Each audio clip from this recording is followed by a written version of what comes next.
Welcome. You've got two objectives for today. One, when we talk about ellipses last Friday, we didn't really talk about how to identify what the coordinates of the foci are. So we're going to clear that up. And secondly, we're going to learn how to put the equation of ellipse into standard form, which can be kind of tricky. All right? So first idea, what are the coordinates of the foci of this ellipse? Let's start with, how do we find the foci? Well, remember, it's 16. You take the big number minus the small number. 16 minus 9 is 7. Then you take the square root of that, so c equals root 7. You travel along the major axis, root 7. Root 7 is about what? It's bigger than 4, but less than 9. So it's going to be bigger than 2 and less than 3. It's somewhere in between 2 and 3. So there's one foci. Here's the other. I graph it, and then I tell what the coordinates are. This one, it's pretty easy. This one's got to be root 7, comma 0. And over here, we've got negative root 7, comma 0. Let's try a little bit harder one. First, what's the center of this ellipse? It's right here. First, we got to find the equation, okay? So the center of this ellipse is negative 4, 2. Negative 4, comma 2. Well, we can start filling some stuff in already. If it's at negative 4, it's going to be x minus negative 4, or x plus 4 squared. And we know ellipses have a plus. This is going to be y minus 2 squared. Okay, which one's the major axis? The y, right? How long does it go? 1, 2, 3, 4, 5. It goes up 5 and down 5 from the center, so we'll put a 25 here. And the minor axis, 1, 2, 3, 4. So we'll put a 16 right here. Whoops, 16. What are the foci? Again, we do 25 minus 16 equals 7. We know that c is equal to root 7. So we travel up a little bit more than 2, but not quite as far as 3. And same thing down, and it'll end us up right about here. Here are the coordinates for this point. It's negative 4. Can you see that all of those points lie on the x equals negative 4 line? So we've got negative 4. And this is going to be 2 plus root 7. Down here, again, negative 4 is the x because they all lie on the x equals negative 4 line. And the coordinates of the y are just going to be 2 minus root 7. You could plug it into a calculator and get an estimate, but on a test, I really want just the exact answer. Okay, this is the really tough stuff for today. If you thought completing the square was hard with parabolas, get ready for today. On your homework, there is no way you're going to be able to fit all of this into the little space provided, so get another piece of paper. Watch this. We've got x squareds and x's, we've got y squareds and y's, and we've got a constant. Watch what you have to do. First thing, we're going to draw some lines.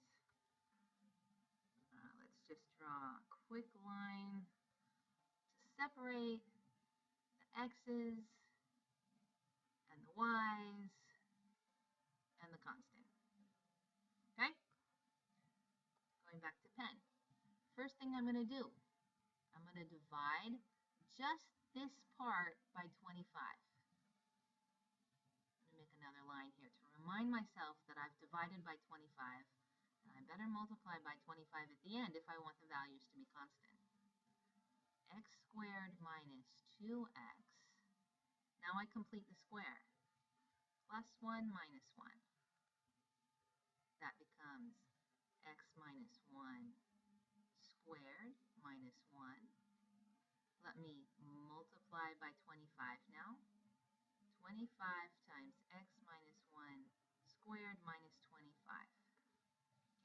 section is done.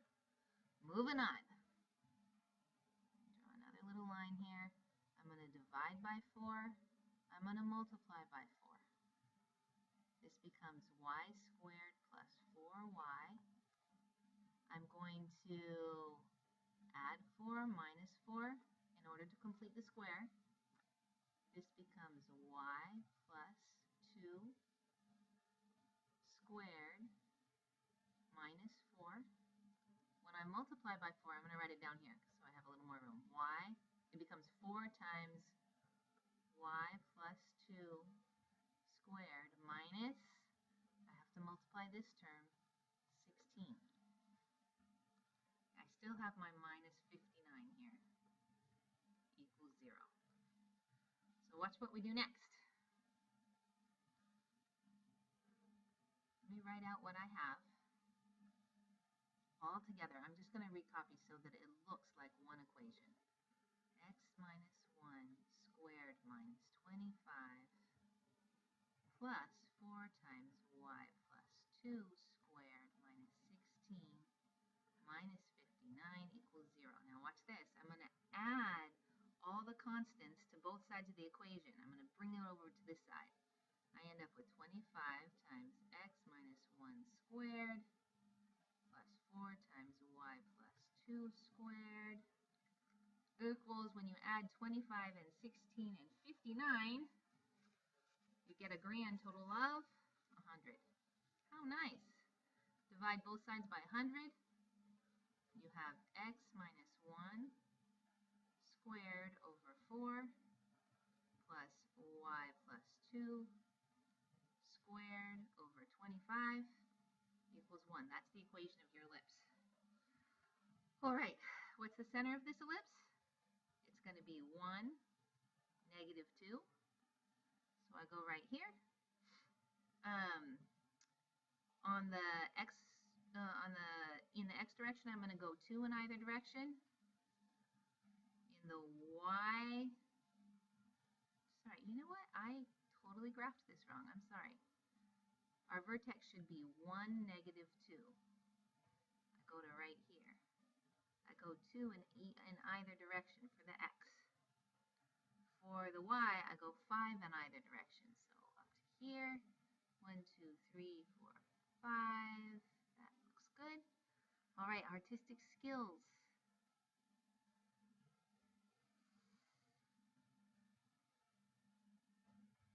All right, there's an ellipse. It's kind of lopsided, but that's the way it should be. All right. To find c, we take 25 minus 4. That equals 21. C equals the square root of 21. So I count up. 21 is going to be somewhere between square root of 16 and square root of 25. So somewhere between 4 and 5.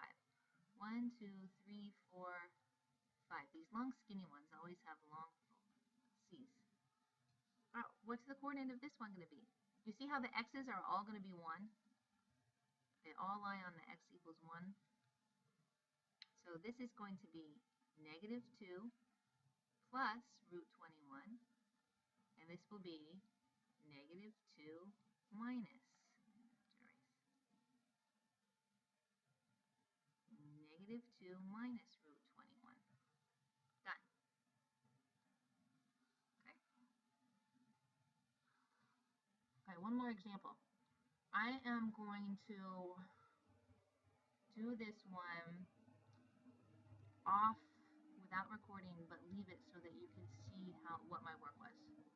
Because I want to save a little time on the recording. All right, take a look at my work here, please. Notice that our center is going to be 4, negative 1. We're going to go out 9 in either direction for the x-axis. I'm going to run off the graph, so I'm not going to graph that part.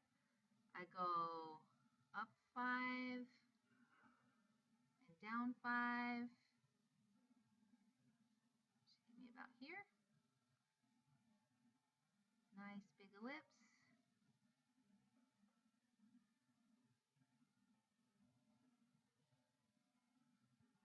Okay. To find c, we take 81 minus 25 and get